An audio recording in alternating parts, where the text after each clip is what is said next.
Klaipėdos kraštas, šiaurinės mažosios Lietuvos etnografinio regiono žemės, mums tyliai byloja apie čia gyvenusius žmones, jų gyvenimo būdą, tradicijas, lietuvininkų puoselėtą meilę savo kalbai ir šio krašto tarmiai, per ištisus amžius išsaugotai net gyvenant kitoje valstybėje – Prūsijoje, Vokietijoje. Senųjų lietuvininkų tartus žodžius, jų būdą ir papročius puikiai atmena ir puoselėja Kisiniuose netoli Klaipėdos gimęs ir užaugęs klaipėdiškis evangelikas liuteronas Helmutas Lotužis. Jį puikiai pažįsta šio krašto žmonės ir visi besidomintys mažosios Lietuvos istorija ir kultūra, išvaikščiojęs kiekvieną savo krašto lopinėlį, apie jį nenuilstamai pasakojantis ir rašantis ponas Helmutas, kruopščiai lyg savo vaistažolių darželį, puoselėja mažosios Lietuvos tradicijas ir prižiūri senąsias šio krašto kapinaites, kelią į kurias dabar jau gal tik jis vienas prisimena.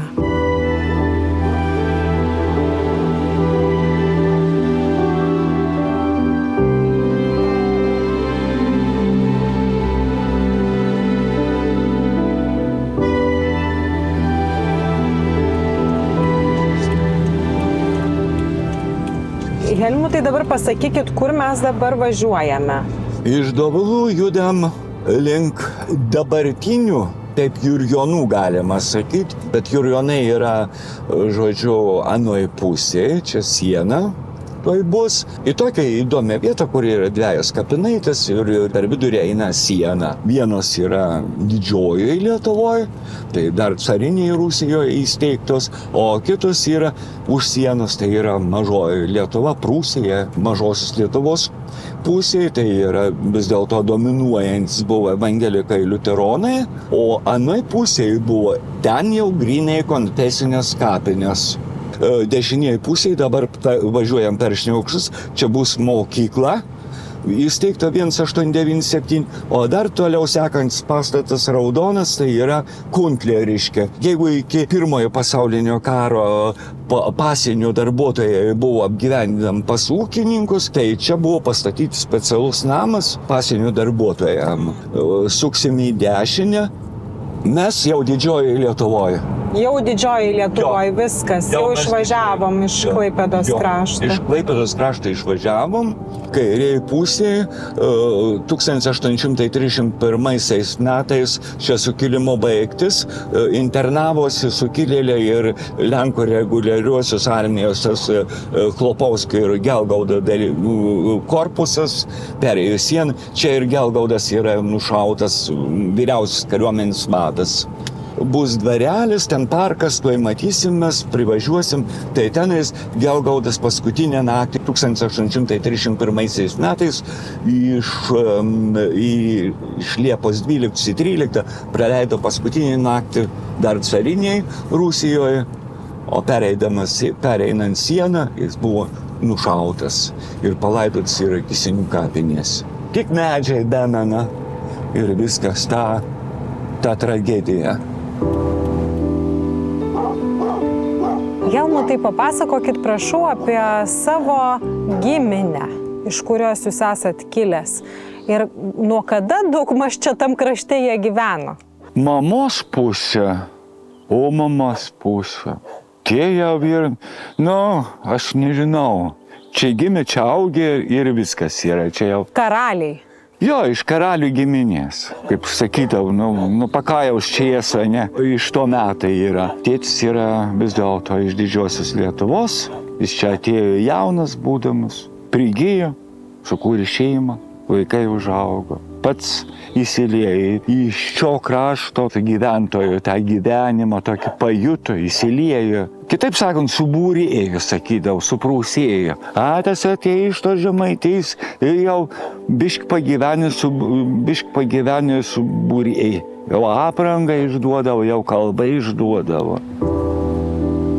Neskubam, pasikeliam, ten išvažiuosim mes geriau, tuoj nebijokim. Čia aš pravažiavau, tai taip važiuojam.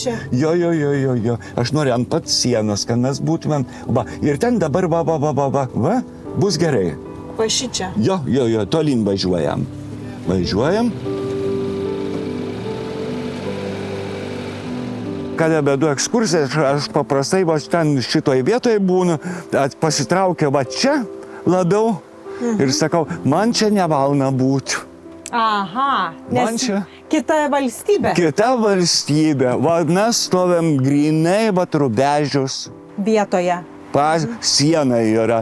Ir ta siena yra nuo Melno taikos iki 23-ųjų ir paskui 39, 44 dar. Irgi čia, ne jau griežtai. Na, aišku, siena taip jau nebuvo labai saugoma, bet 1940-41 metais čia sovietai, čia vokiečiai, tada jau apie kokį perėjimą, apie ką nors buvo labai. Taigi va, ir dabar ne šitoj vietoj, tai yra didžiosios Lietuvos carinėje Rusijoje evangelikų, liuteronų, konfesinės kapinės. O kokiam čia kaimui jos priklauso, kaip jos vadinasi? Jos šiaip tai yra Gudavo. Gudavo. Dabar yra Jurjonai. O čia yra Šniaukštų kaimo kapinės. Tai yra mažoji Lietuva, Prūsija. Jeigu tai pasižiūri, nežinau, ne kiek, bet į tuos išlikusius kryžius, aišku, medinių nebeliko, yra dar vienas kitas likę. Įrašai visi yra lentelė, tai metalinė, žodžiu, ir tvirtinama ta keramikinė, ar kokie yra įrašai. O jau šitoj pusėje, nesvarbu, kad yra liuteronų, įrašai yra akmuo, paprastai būna didesnis, aukštesnis pamatas ir įrašas yra pamate. Čia jau yra Lietuvos liuteronų, aš nežinau kiek toliau, aš negaliu apie tai kalbėti, ne, bet pasienį aš tą mačiau ir Veiviržėnuose dar irgi lygiai tas pats. Tėvo, kadangi taip ir nepažinojom tos giminės ne vieno, pusseserų nesumatys, pusbrolių nesumatys, nieko nežinau. Likę visi Lietuvoje. Viskas yra mūsų, yra, kaip čia sakant, geležinė uždanga. Neieškojom ir neradom. Yra tokia mintis, kad paieškoti tų biškį vis tiek. Bent dabar galbūt jau, ne, visus atmetus vis ambicijas biškį reiktum suvaldyti. O ambicijos kame buvo, kad jis išėjo iš savo krašto ir nuėjo į Rytprūsius, į Klaipėdos kraštą, į kitą šalį. Ir žmoną paėmė, nesakykime, jau šio krašto gyventojai, pats subūrėjo jau ir kalba jau jo buvo, jau nesakydavau, kad šviežus tarpais dar pasakė pinsą, nesakykime, jau jis ten, bet čia labai retai, bet brišus pins.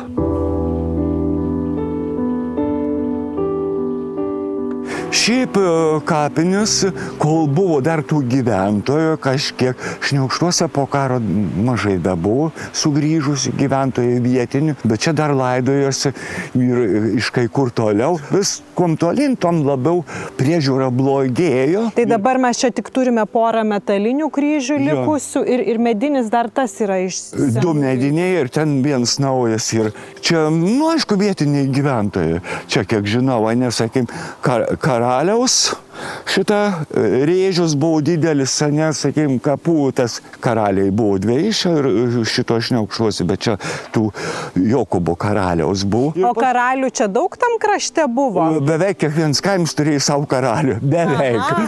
Tai kur Ieva Simonaitytė aprašius yra Vilius karalius, ar ne, tai čia buvo įprasta pavardė. Jo, čia buvo įprasta ir dar kitą kartą kaime būdavo, kaip aš minėjau, Šniaukštuose buvo 2 karaliai. Jeigu dar net 3 buvo vienu tarpu. Genys karalius. To krašto pavardės. Naujokas dar. Naujokų daug čia tam pasienį buvo. Naujokų daug, ne. Bendikai dar, ne. Kalviai, toks populiarius pavardis yra.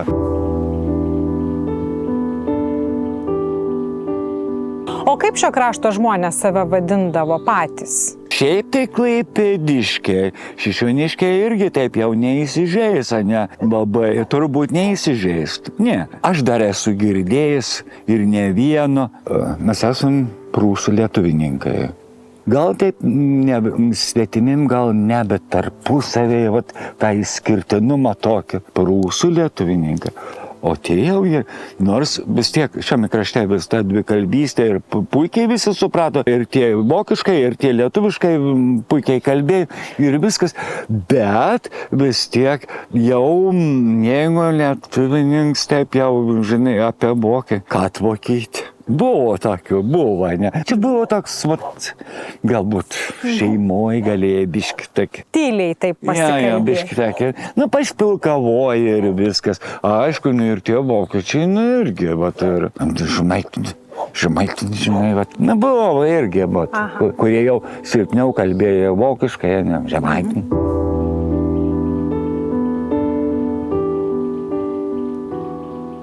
Išleista knyga 1900 metais, ne? Kam ji priklausė? Nupirko Jokūbas karalius savo dukrai. Čia, kurie čia ir buvo pasilaidoję. Jo. Čia, o dukra yra anuos kapinės palaidota. O kokia jos istorija tos dukros? Ištekėjo į didžiąją Lietuvą už ūkininko, 3 vaikai užaugo. Ir viena iš tų užaugusių dukrų tai yra mano omama. Tai čia jūsų Promočiutė, jo. Ja vadinam omamakė, nes pas mus buvo taip, ne, mano žmona buvo jaunoji omama, mano mama buvo omama, mano omama buvo senoji omama, o šitą duotienė gimusi Marinkė karalius, omamakė. Jinai savo gyvenimo pabaigoje vėl grįžo į Klaipėdos kraštą pas dukrą, čia mirė, bet kadangi buvo Lietuva, jau 36 metai, tai jai, aišku, čia buvo vaikas palaidotas, čia buvo vyras palaidotas, čia ir ją atvežė palaidoti. Tai istoriškai vis tiek Lietuvos pusėje tada jinai atgulė. Čia yra mamos, čia yra rašyta, ne 184, 1936 mirusi. Čia jau mano mamos yra. Tai kartos į kartą, žodžiu, tam iš jų. Ir dabar jau, kada aš iškeliaus, tai jau mano bus pavardė įrašyta.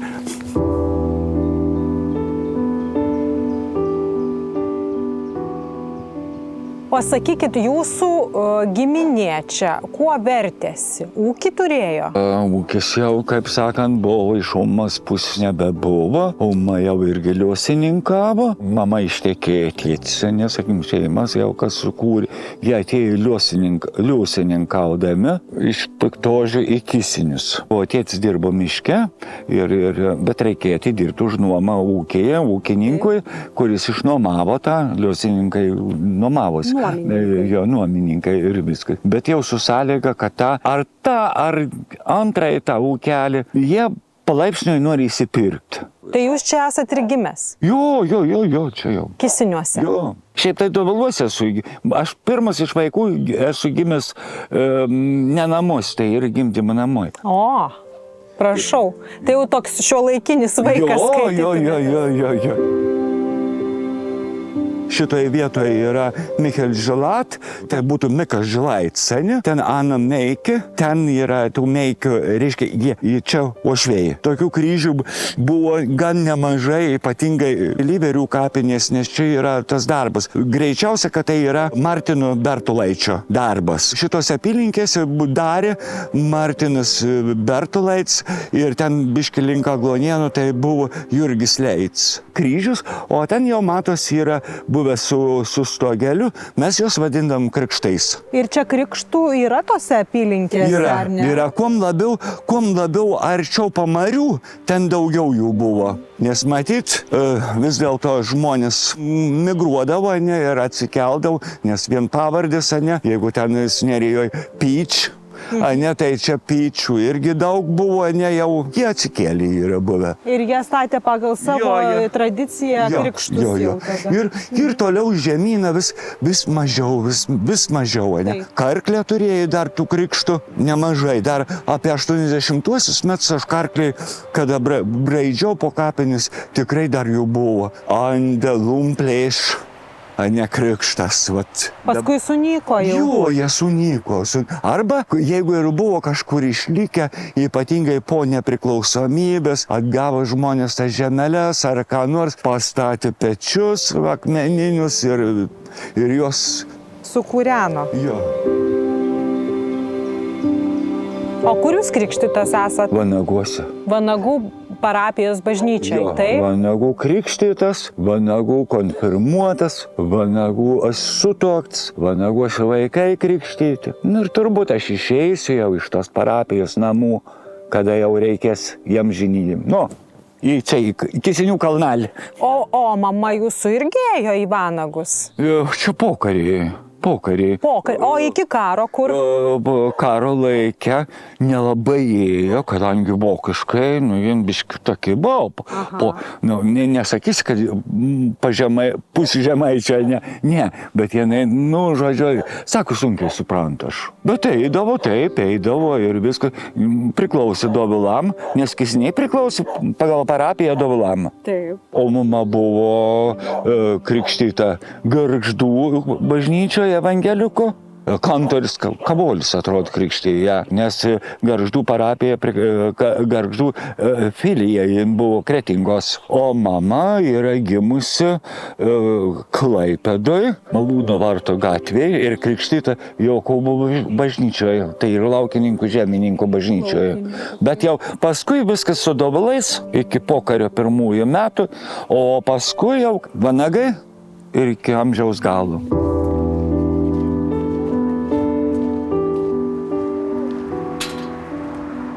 Tai čia dabar esam jau carinės Rusijos ir arba Lietuvos, sakykime, didžiosios Lietuvos teritorijoje, evangelikų, liuteronų kapinės, tai yra grynai konfesinės kapinės, kadangi evangelikai neturėjo nuo Gargždų iki Veiviržėnų jokių kapinių, tai vis tiek atstumas gan didelis, matyt, gudavo dvarelių, nesakykime, be abejo, kad čia jų žemė buvo prie pat sienos, buvo išskirta žemė ir per carinis Rusijos tas valdininkus buvo įteisinta, išrūpinta ir kad įsteigti kapinikės, aišku, tvora akmeninė ir tai labai gerai, tai amžina tvora yra ir palaidojimų daug, čia yra tikrai daug, yra mažai yra išlikusių. Tarp kitko, čia vyko paskutinioji kapinių šventė, jeigu aš neklystu, 65 ar 66, man atrodo 66 buvo. Būtent ateidavo iš to krašto žmonės, kurių ten palaidoti yra ir atvažiuodavo su vežėjimais, atvažiuoja dar, pamenu tos vaišės, tos kapinių šventės, kanda pieno, pyrago tokio mėlinio, tokio grinai tokio, žemaitiško tokio, tokio ir viskas. Ir dar prisimenu, tos atrodė Elzės, tos Šneiderins, jinai sako, Eive, tai tik pyragai duos yra, juk daug bent kokį lašinių šmotelį. Rimčiau užkasti. O gal pamenat, kas laikydavo čia tas kapinių šventės? Jurgis Progys. Malonu prisiminti tos žmonės, tos laikus, tą išvaizdą. O kokie jie buvo? Papasakokit, kokie tie buvo tie senieji lietuvininkai, kuriuos jūs dar prisimenat? Vaišingumas pirmoje, paprastumas, kuklumas. Jeigu tu užėjai į svečius, ir tave pavaišino, gal tik tais tom pašildytom ropikėm, sulupinai išvirti. Jeigu dar sviestai, jeigu davė, tai irgi labai gerai, bet ir rūgštaus pieną, nesakim, ar ką nors. Niekas nesidybėjo, niekas, aš pamenu daug, kur eidavai, ar ką nors, kad eini pro šalį, tos pačios Kantvainiuose, dabar mes vadindavom Kantvonai, einu per tą upelį ir žiūrėk, bandžiūrien išeina. Tai pašnekina, jeigu nepakviečia į vidų, tai nors obolį kažkokią ar dar kažką duoda, arba iš Vanagų pareinant, kada be užėjo Vytien, visada nevargšia, koja tokį skaudį, turėjo mūtoriuotą tą koją ir viskas, tik ateini, prie to pečiausi, ten tą ropikį šildą, ar tą kiaušinėn, tokią suplaka su pienu, pavalgyk. Nes tau dar tolimas kelias pareiti. Tas jų noras buvo bendrauti ar ką nors, tas nuoširdumas, nieks neklausė, kad kas man už tai ar ką nors.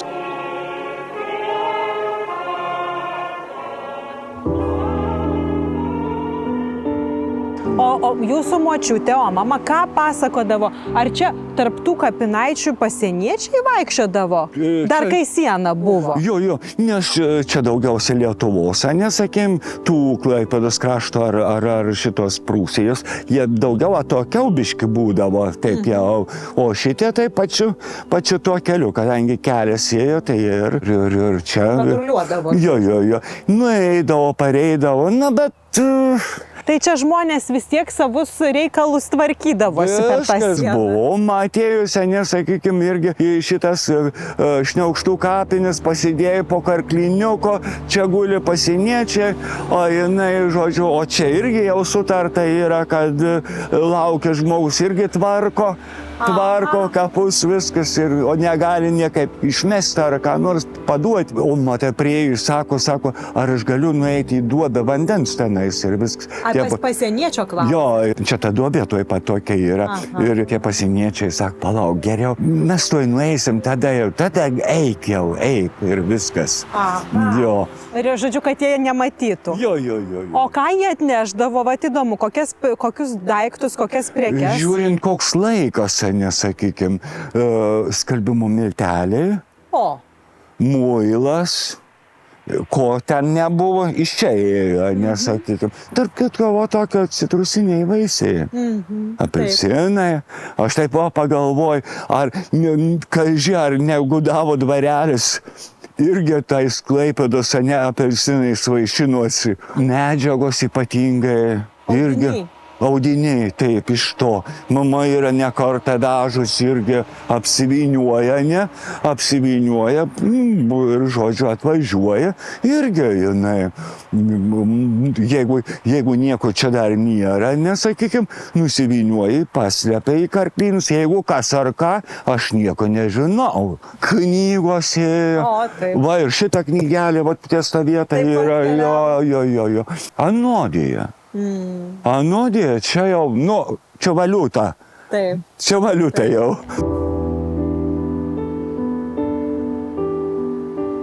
Tai čia ta mano prosenelė, kurią vadinom Omamakė. Taip. Va, nieko užlinko, mat, viskas jau. Marinkė Dotienė. Visur jį mėgo, taip jeigu pasirašydavo ar ką nors, Marinkė Dot, gimusi, Marinkė karalius. Ir va, kaip minėjau, šitą skirtumas, įrašas daugiausia pamatuose yra. Ir jau matosi, kryžiaus truputėlį yra, paprastesnė ta, ne tokia sudėtinga būna konstrukcija. Jeigu ir tu nieko nežinai, žvilgterėjai ir gali įtarti, arba žmogus buvo iš Didžiosios Lietuvos, arba čia yra Didžioji Lietuva. Nes tai parubežiai galima nežinant ir biškis ir suklysti.